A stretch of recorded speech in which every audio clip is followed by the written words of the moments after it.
Hello and welcome to Hot and Heavy, the Elaine podcast. I'm your host, Shivani Desai. Today I'll be talking about Season 8, Episode 1, The Foundation. Hello, everyone. Hope everyone's doing well out there. I am doing great. I'm excited. It's Season 8, baby. We're doing it. It's happening. Wow. Cannot believe it. And next month, we're coming up on the 3rd anniversary of Hot and Heavy. I mean, things are just chugging along, man. I mean, time is flying. You feel it all the time. I know I do, especially when you have kids. My daughter is going to high school next year. What is happening? But yes, I'm very excited to start Season 8. This season is chock full of some really classic Seinfeld episodes. We're just in the home stretch of some of the most iconic episodes of the entire series. So I'm very excited. In other news, I am happy to report I booked a commercial. I'm really excited for Southwest Airlines. It is going to be really fun.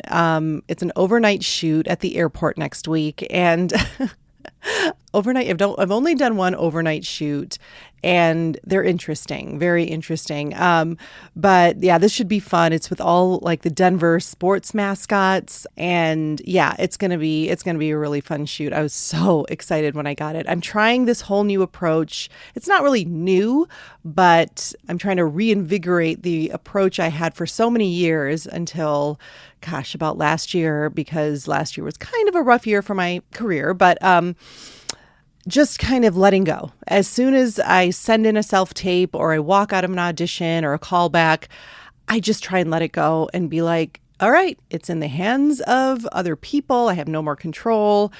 And it's true. You literally can't do anything except wait and hear either the good news or the bad news. So that's kind of what I did. And I ended up booking it. That mindset is not always easy, but I was glad that when I heard from my agent, I was like, oh my gosh, I had let it go so effectively that I almost had forgotten about it. And then, so that was sort of the best. That's sort of the best way to find out that you book a job, when you've kind of let it go, you want it, but you're just like, you know what, whatever happens. And then the best outcome happens. Something else I wanted to mention, I just binge watched over the last couple of weeks a show called The Comeback. It is a show starring Lisa Kudrow that aired originally in around 2004, 2005, the first season. And then the second season came back in 2014. And so it's only 2 seasons, and it's about a character named Valerie Cherish, who Lisa Kudrow plays, kind of a washed up actress from who had her heyday in like the early 90s and is making a comeback. So the show is raw footage of this reality show that she's doing called The Comeback that's about her. And so it's an interesting concept, and I've always heard about this show. It definitely has like a cult following. Lisa Kudrow, to me, is up there with JLD. Like, she is a brilliant comedic actress, and I've always enjoyed everything she's done thoroughly. She's so fascinating to me.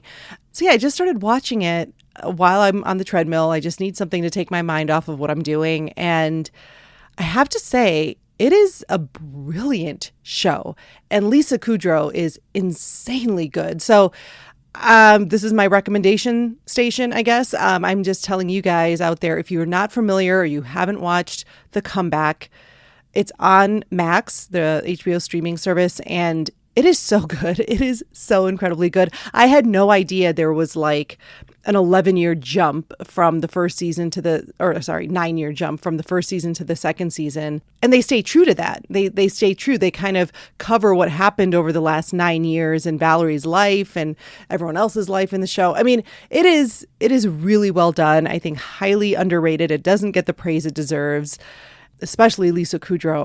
I can't say enough good things about her and that show. So I highly recommend The Comeback, as if there aren't enough shows to choose from out there. But if you're not interested in the other 40,000 shows out there, watch The Comeback. All right, we have a Seinfeld IRL.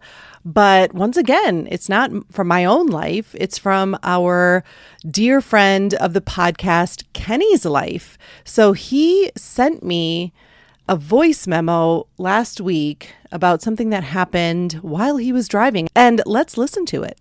Shivani, I had a Seinfeld in real life moment the other day. I'm at the light.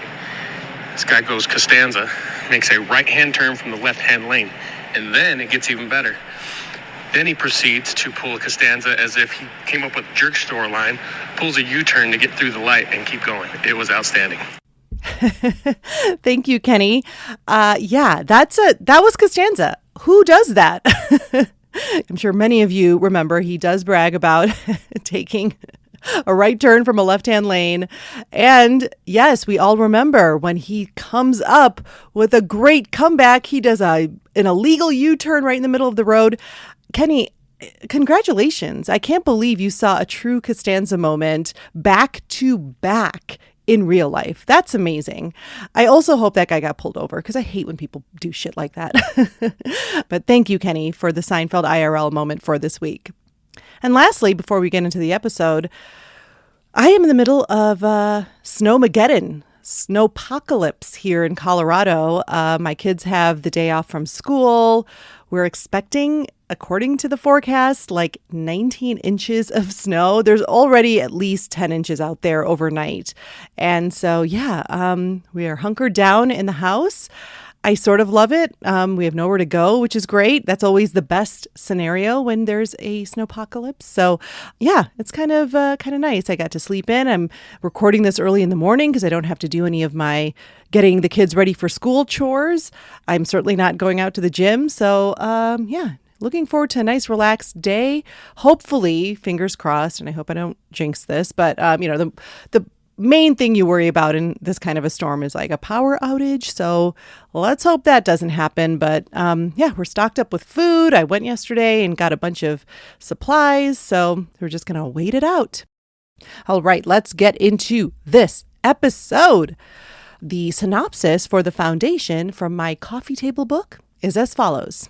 George joins the board of a foundation set up by Susan's parents to keep their deceased daughter's memory alive.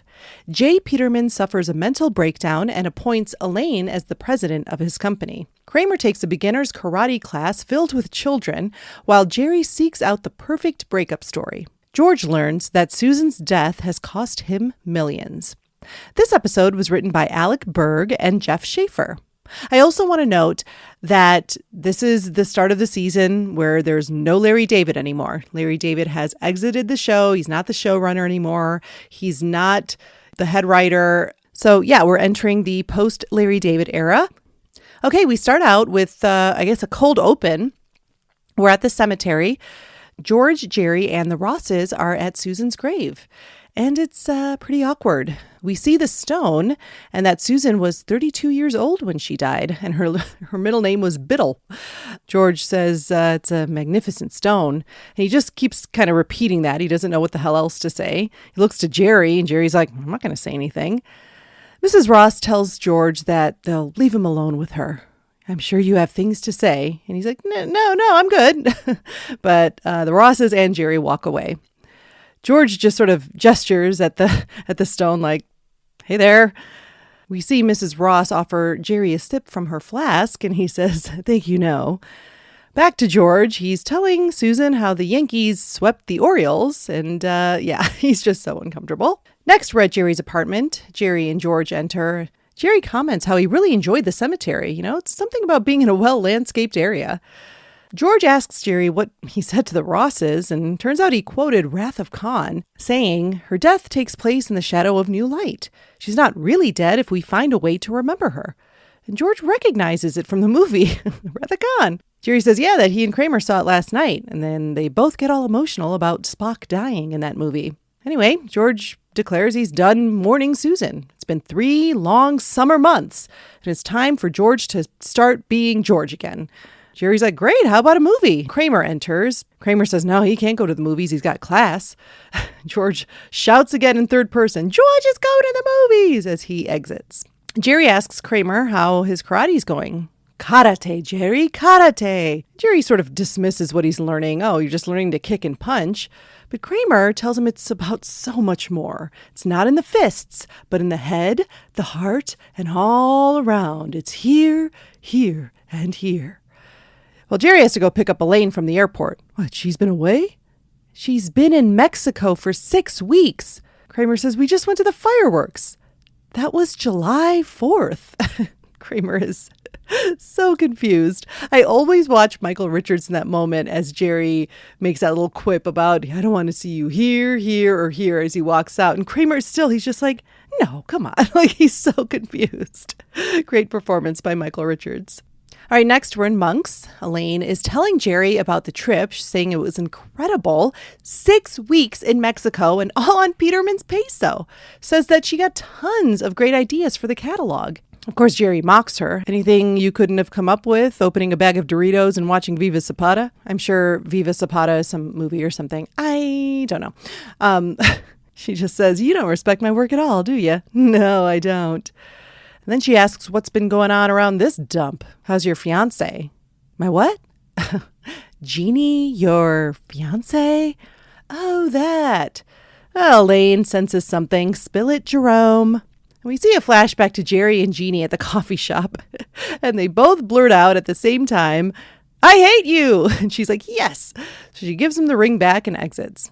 Back to the present, Jerry says, it was incredible. It was the first truly mutual breakup. There was no rejection, no guilt, no remorse.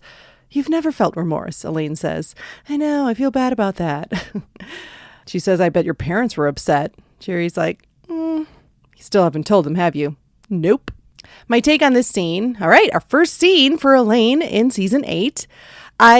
I really enjoy the joy that she has in this scene about her job. She's inspired Elaine here. You know, she's just had this incredible trip. She has all these great ideas, which we know for especially writers and Elaine in the past, that writer's block, it's crippling. So I love seeing that energy with her just right off the bat. She's so excited about her job. And of course, Jerry has to dump on it, but that's their friendship. I think the writers did a great job here. It's a really fun way to get the Jeannie stuff out of the way. And it makes sense that, Elaine would bring this up about his fiance. And I enjoy that flashback as well. And what an easy work day for Janeane Garofalo, who did have to come back and just film that short little scene. Then we also learned that Jerry hasn't told his parents yet. So there's a lot of setup here for Jerry's storyline. All right, next we're at the J. Peterman office. Dugan, Elaine's coworker, is reading a very lengthy and detailed excerpt from his catalog copy, and J. Peterman is so over it. Oh, for the love of God, man, just tell me what the product is. A washcloth? No, washcloths. Well, Elaine goes next, and she's pretty excited to share her idea for a hat. How it combines the spirit of old Mexico with a little big city panache. I call it the urban sombrero. J. Peterman is not listening. He's just tossing fruit off of his desk. Elaine asks if he's okay. Yes, go on. And he gets up from his desk. He kind of starts slowly walking around, and Elaine is explaining it's businessmen taking siestas. It's the urban sombrero. And J. Peterman just walks out. Mr. Peterman? My take on this scene, not a ton here for Elaine, except for we learn about the urban sombrero idea. Really, the men get the comedy in this scene. I love the way that Dugan guy says washcloth with like a goofy smile on his face. It always gets me. And J. Peterman cracks me up as well. JLD does a great job, but she doesn't really get much of the comedy. All right, next we are on the street. Jerry and George walk out of the ice cream shop with vanilla cones. George is feeling total autonomy. He just feels so good. He names things that he wants to do. I want to go to a tractor pull. I'm staying out all night. I'm going to bite into a big hunk of cheese like an apple. Jerry doesn't get that last one. Jerry spots Dolores down the street. Who? Mulva. So just a reminder, I feel like a lot of you would know this, but Dolores is the woman who Jerry dated, who he could not remember her name. And they came up with Mulva because the only hint she dropped was that her name rhymed with a part of the female anatomy. I love that behind her back they have this nickname for her. She comes up to them, greets him, and says that she heard he got engaged. And he tells her, while repeating her name many times. Yes, Dolores, but it didn't work out, Dolores. Oh, she says, and she tells him to call her before walking away. I thought Mulva hated you, George says. And Jerry figures it out. He thinks it was the engagement that changed her mind. He's shown that he can go all the way. Not our all the way, their all the way. He's got the stink of responsibility on him. George realizes this could work in his favor since he was engaged way longer. You stink worse than I do. Feeling something else there, Jerry. Next, we're in Elaine's office. She gets a call from J. Peterman. She asks him how he's feeling. He's burnt out, he tells her. He can't run the catalog anymore. She asks, well, who's going to do it? What about you? Why me? Elaine asks. Why indeed? She tells him, Mr. Peterman, you can't leave. But I've already left, Elaine. He says he's calling from Burma. Burma? He says you probably know it as Myanmar, but it'll always be Burma to me. Then he sees some melons he wants to buy from a guy on a motorbike, leaving Elaine dangling on the phone. Mr. Peterman? My take on the scene, it's not much to the scene. We just need to move this story forward. We know that J. Peterman has fled the country in search of a mental health break, and Elaine is now in charge. All right, next we're in Jerry's apartment. Jerry's like, where did Peterman go? Burma! Isn't it Myanmar now? And she tells him he wants me to run the catalog. That's crazy. I can't be in charge. Well, Jerry completely agrees. She's like, I can't give people orders. No one's going to listen to you, he says. I am not qualified to run the catalog. You're not qualified to work at the catalog. Kramer enters while Elaine is sort of moaning in distress. He asks, what's wrong?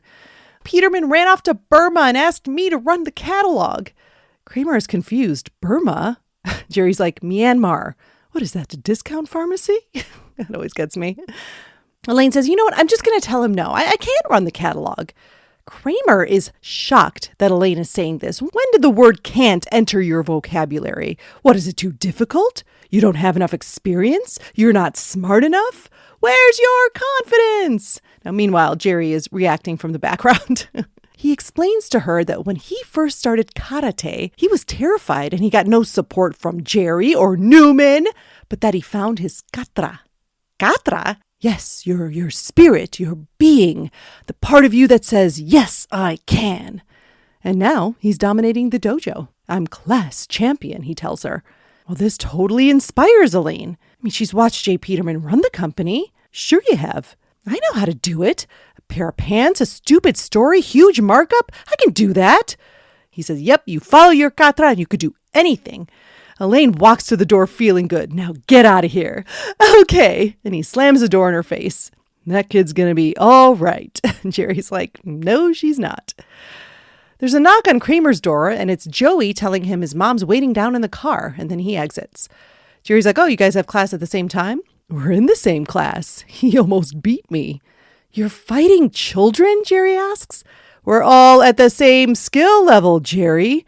Jerry's like, he's 9 years old. You don't need karate. You can just wring his neck. Then we hear a car honking. I got carpool. And Kramer exits. My take on this scene, it is one of the best Elaine and Kramer interactions of the series. I absolutely love how Kramer builds her up. Such a great performance here by Michael Richards. Where is your confidence? Like, I want Kramer to be my motivational speaker. Like, what? That's so great. And again, JLD doesn't get most of the comedy here. She's mostly reacting, but I love the dynamic between the both of them. There is one line I love her delivery on, which is, stupid story, huge markup. I can do this. Like, so funny. And I think this is sort of a relatable moment as well. This is a huge jump for Elaine. You know, I think any of us would be so scared to kind of lead a company that we've just been the employee of, or an associate of. And so, yeah, I love that this is like a relatable moment as well. It's not that she doesn't believe in herself in general. I think Elaine definitely, she's got a lot of confidence, but this is a huge undertaking. So the setup of this whole kind of, as we know, pie in the face moment that happens a bit later, or I guess sombrero on the head, whatever you want to call it.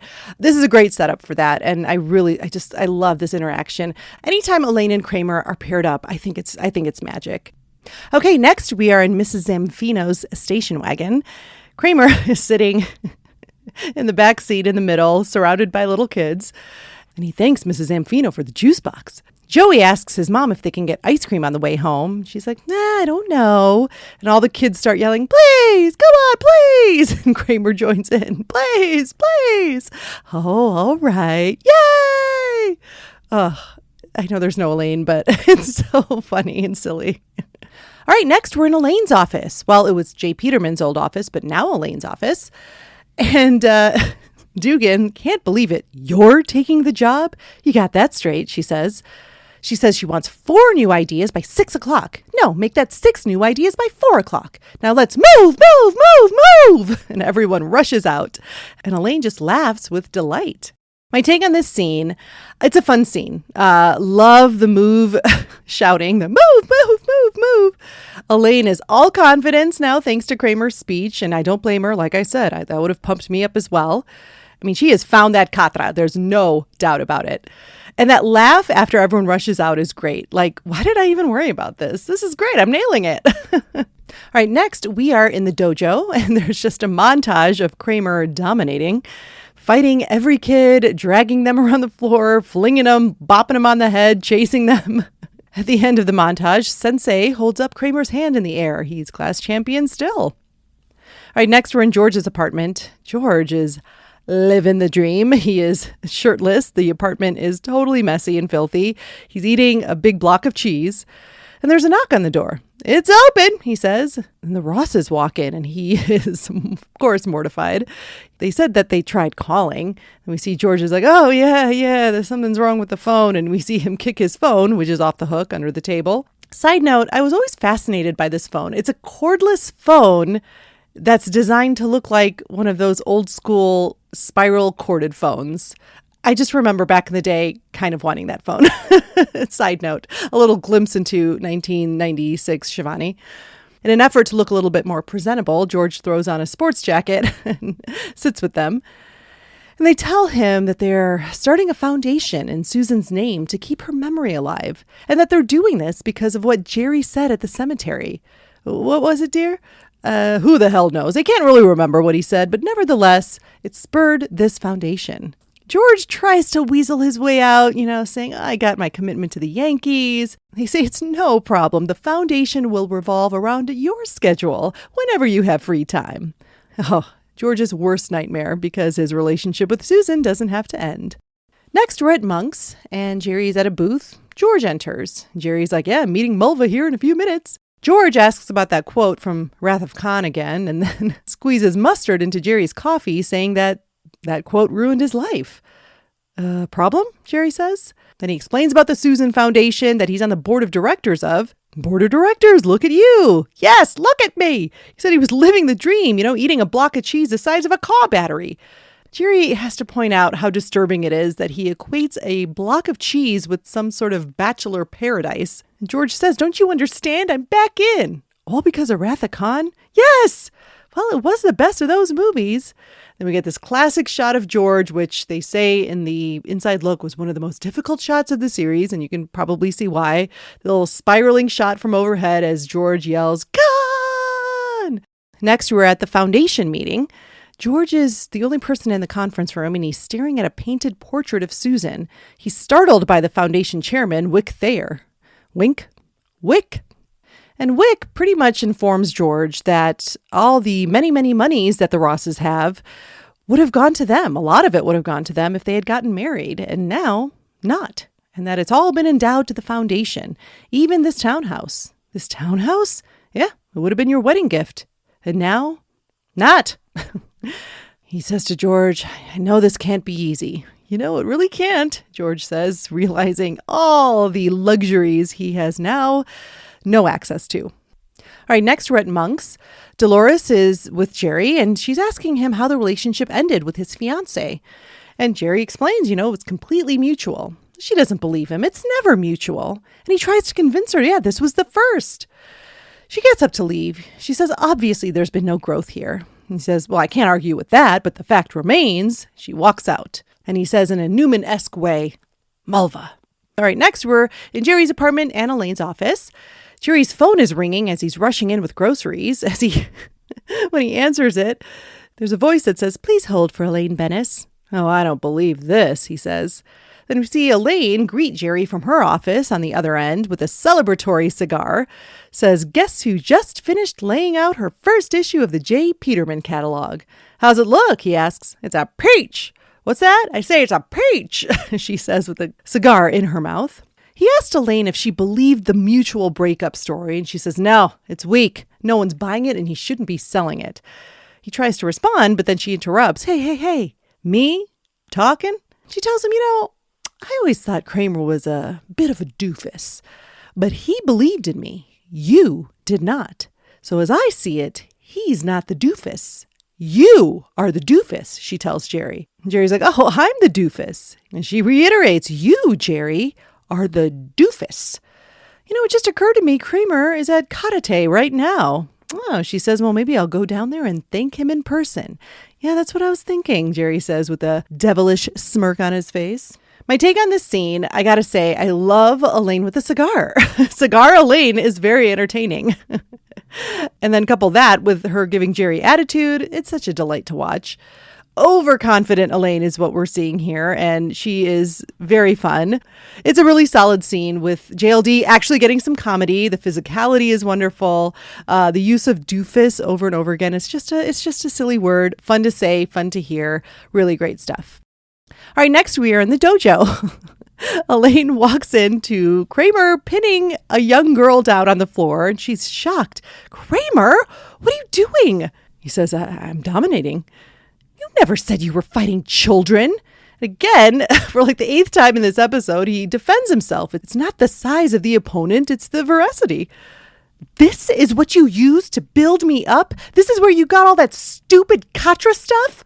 No, he says, that was from Star Trek 3, Search for Spock. Search for Spock? And he starts talking about how, yeah, I know, Jerry's going to tell you that Wrath of Khan is a superior film. And Elaine calls him a doofus and pushes him down so hard. And the kids are very impressed. My take, I love this scene. Elaine's reaction and Kramer trying to defend the fact that he's sparring with 9-year-olds. I always love that look on her face when she walks in, like, what are you doing? And then there's an Elaine shove. It's not a get out shove this time, but it's, I'll trade a get out shove for a you doofus shove anytime. And also the kids' reaction is really fun. Ooh, they're so impressed. They've never been able to take down Kramer, but little Elaine, oh yeah, she does it in one real good shove. All right, next we're in Monks and then a dark alley. Jerry is doing a survey of the staff about which breakup story would make him more likable. The waitresses and Ruthie Cohen are giving pretty straight answers or taking it seriously, but the manager could care less. We about done here. And then next, the kids from karate have tricked Kramer into a dark alley to take him down. And I love this scene because it's so cute. You can see all the kids like laughing as they're pulling Kramer down from the ladder. It's very sweet. I mean, and I'm sure it was so fun for these kids to do that. Like, what? We get to like beat up a grown-up? How fun. The actress here, Paige Tamada, she plays Clara. She's the one who tells Kramer, now we finish it. She also appeared in The Fresh Prince of Bel-Air and the Santa Claus movie. I think she's adorable. I love her forceful delivery. All right, next we are in Jerry's apartment. Jerry is on the phone with his dad, telling him, I wouldn't eat anything you caught in that condo pond. Elaine enters and he says, oh, I gotta go. Elaine's here. And then he squeezes in at the end of the conversation. By the way, I'm not getting married. Tell mom, bye. He hangs up and anticipating the phone ringing right away again, he pulls the cord from the wall. Oh, such a great physical gag. I love that. He asks Elaine if she went to the dojo. Yep. How's your confidence? Shot. Self-esteem? Gone. Doofus? Yo. Super fun little back and forth there. So what? He says, you put out the catalog. How bad could it be? She removes a hat from a bag and puts it on. What is that? The urban sombrero, she says. I put it on the cover. Well, nobody sees the cover. Kramer enters and he's all banged up.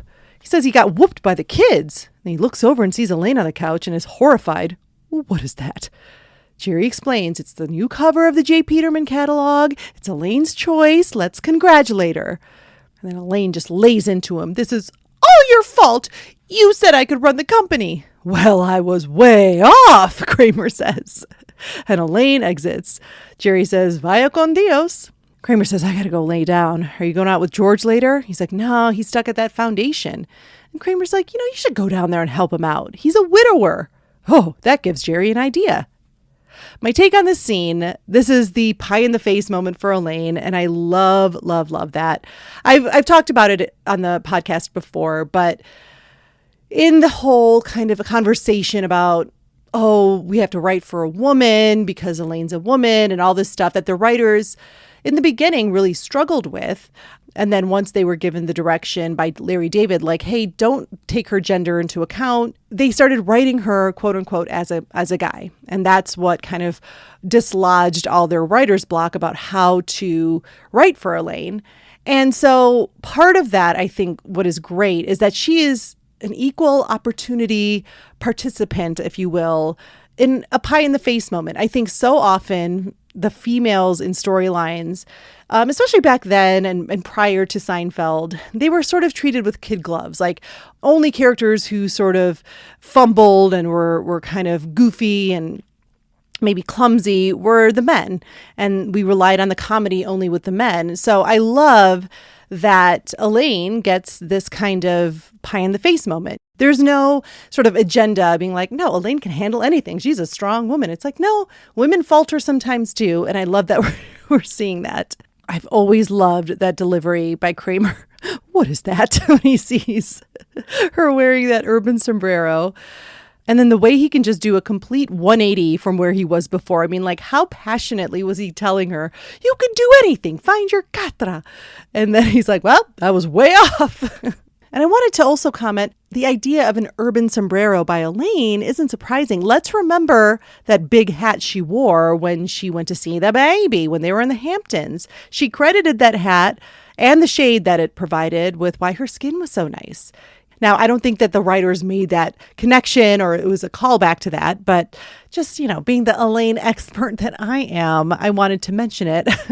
Seems like a natural product for her to gravitate towards a big ass hat. All right, next we're at the foundation.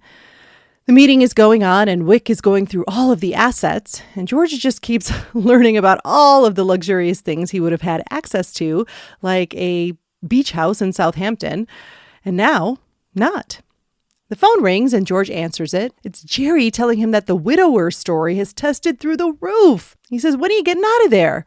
George asks Wick, yeah, we almost done here? Oh no, he says, not even close. George goes back to the phone. He says, I can't go. And Jerry's like, come on, there are two cute girls sitting at the counter eating grilled cheese. Cheese, George, cheese. George hangs up all depressed. Now, Wick tells the group the next item on the list is Susan's doll collection, estimated worth about $2.6 million. Why don't we go through this doll by doll? George is just absolutely astonished and looks up at the portrait of Susan.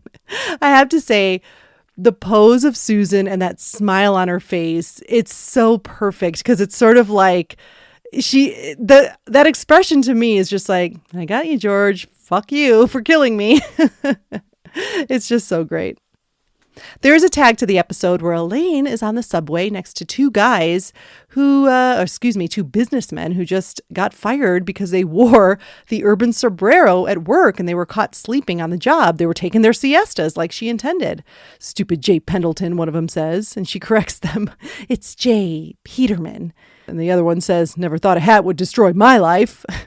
All right, my take on the tag, it's pretty farcical, but I like it. Gosh, man, it just keeps getting worse and worse for Elaine and her urban sombrero decision. But hey, I mean, it looks like they're selling, so that's one thing. All right, I'm going to take a quick break, and I will see you on the other side. It was a warm, humid night on Mima's farm. Everyone had just left after the bonfire, and I watched as Bucky rehung the tire swing that Uncle Goober plumb broke after one too many jugs of moonshine. All of a sudden, we heard a rattling sound coming from the fence. Through the brushes, I could see some movement, but the darkness of night was too thick. We heard the rattle again, this time louder and more vigorous. Bucky and I sprinted to the house and leapt up onto the porch. Bucky grabbed Pawpaw's rifle from the rifle bucket and aimed it out toward the field. Finally, he emerged.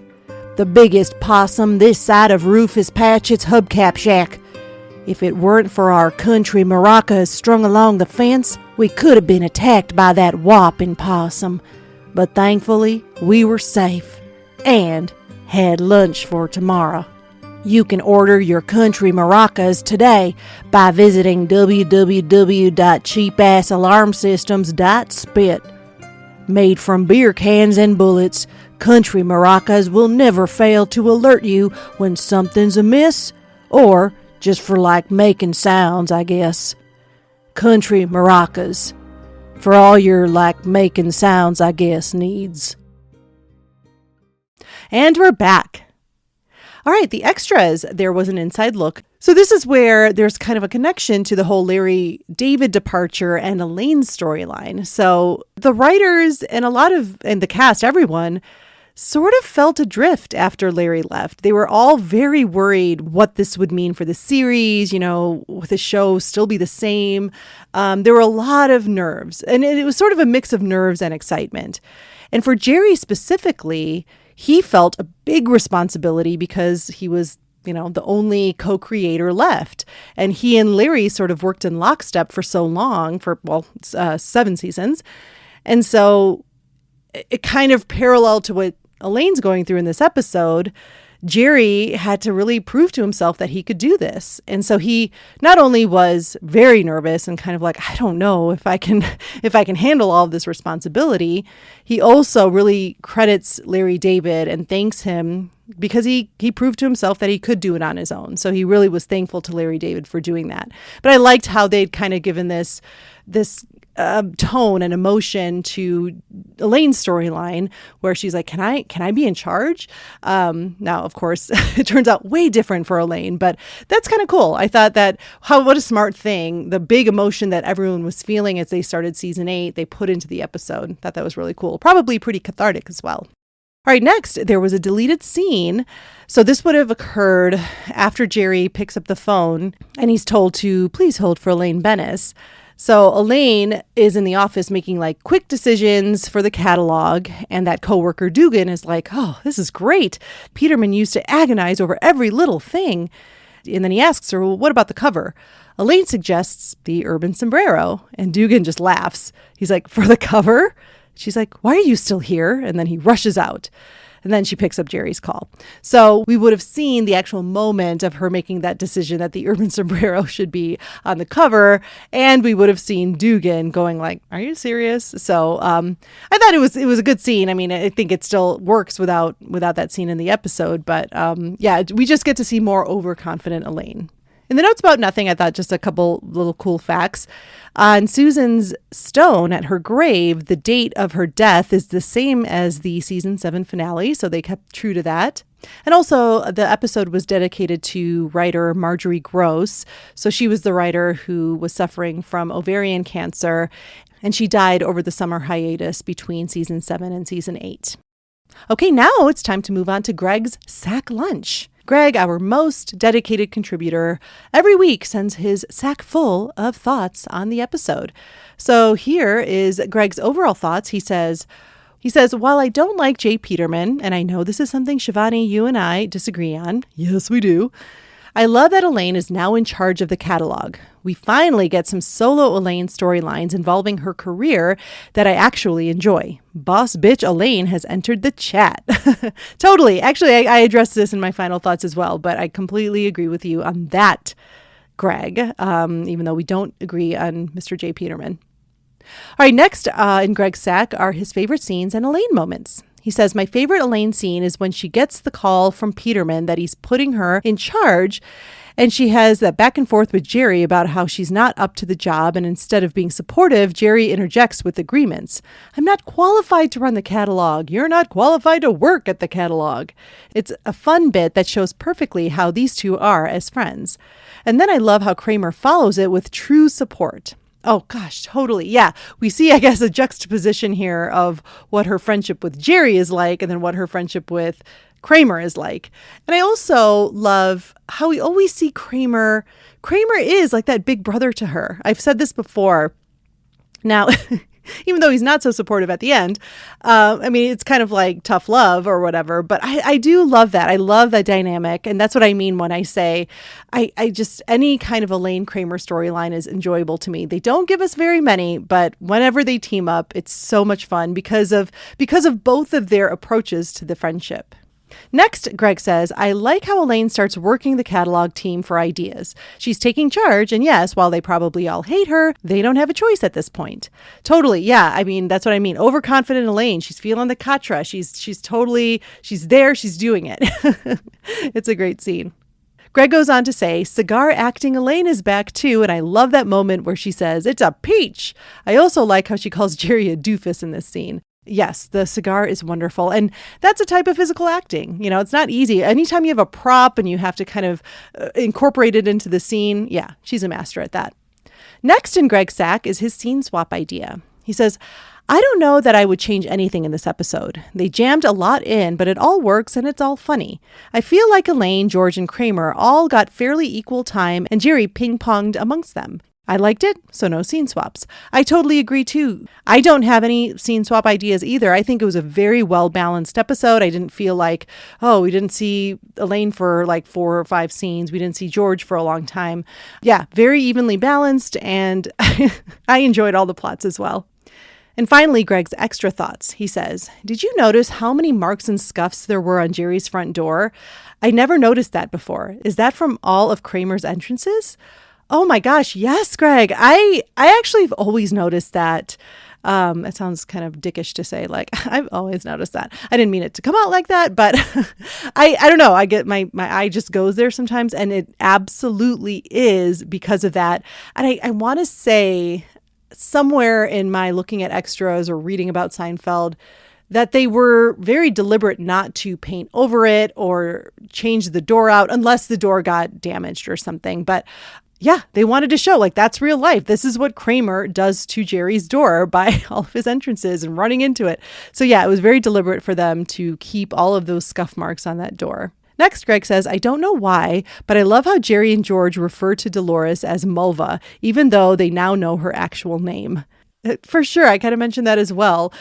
I think we all have that. That's another really relatable thing here where even though you might know someone's proper name, amongst your friends or behind their backs, for whatever reason, you guys have like some kind of a nickname for this person. I'm not defending like being a bully or being mean or anything, but I think it's natural. I think we all do it. So yeah, the Mulva, I love how Mulva just stuck and it's so perfect. It's like it just the way it sounds, what it is like rhyming with vulva. It's so ridiculous. And how they say it with no humor. They're just like Mulva, whatever. Like it's great. And lastly, Greg says, I normally don't care for the Kramer storylines, but something about him taking a kid's karate class cracks me up. I absolutely love Kramer and karate. I just, it is so funny. And he gets to, Michael Richards, he gets to show off all of his physical comedy brilliance here. And then there was actually a moment in the Inside Look where he was very nervous. He talks about how he's like, oh my gosh, they're little kids. Like, I don't want to hurt any of these children. And he's like, I was assured they're very heavily padded. Nothing's going to hurt them. We're don't worry about it. We want to make this look as real as possible, but we're also not going to hurt any of these kids. But he said he had a good time. He was nervous about it, but he had a good time working with the kids, which I thought was sweet. Thank you, Greg, for your thoughts this week. And now it's time to close Greg's sack lunch. All right, moving on to my favorite Elaine moments. I feel like I have a 1 and 2, but I think they're both even. So I have 2 number 1 Elaine moments for me. The cigar moment. I love her. I love her talking with the cigar in her mouth. It's a peach. I say it's a peach. You, Jerry, are the doofus. I love that. And then pushing Kramer. You doofus. Basically any doofus moment I really love with Elaine. And then my final notes. This episode, honestly, is pretty average to me. It's not great, in my opinion, but it's not bad at all. Especially for a season premiere. I don't think it's as it didn't make that much of a splash to me, but it's still very solid. Elaine's storyline is very strong and sets up something so entertaining for the season. You know, she will now be in charge of the J. Peterman company, where she was just a mere associate. So that is really exciting. So I love the premise. I mean, the episode doesn't have too much comedy for JLD to play with, but still some really fun moments for her. And I did want to take a moment. So with the introduction of Elaine's new role, I just wanted to talk about and recognize how far from season 1 she's come in her career. Of all of the characters, she gets the only kind of career arc that shows growth. I mean, George hops around to different jobs, which is fun. You know, the Yankees having the longest stretch for sure. But consistent with Elaine's character, she has an interesting path that lends itself to its own humor. I mean, this president blip is great, and we know some of the inner office issues she's going to have as her time as president. That provides a lot of entertainment. And even after she's president, but still working at J. Peterman, there's some great moments. So this whole job focus, it just really rounds out her character in such a rich way. More so, in my opinion, more so than any love interest. And to me, that's wonderful. And again, another reason the Elaine character is so groundbreaking. We're focusing on her career more than we're focusing on her love life. I mean, yeah, Putty comes back and we see her in some more relationships, but I feel like her career really takes center stage a lot of times in her plot lines, which is just wonderful. Or if it's not her career, it's just something happening at the office, something office related that is her plot point, which I just love. And I think that's all I can say about the Foundation. Thank you guys so much for listening. Please be sure to follow Hot and Heavy on social media, Hot Heavy Elaine on Instagram, Elaine Benes Podcast on TikTok. And if you'd like to go old school and email me, please do at elainepodcast@gmail.com. Thanks again for listening, and I will see you next time.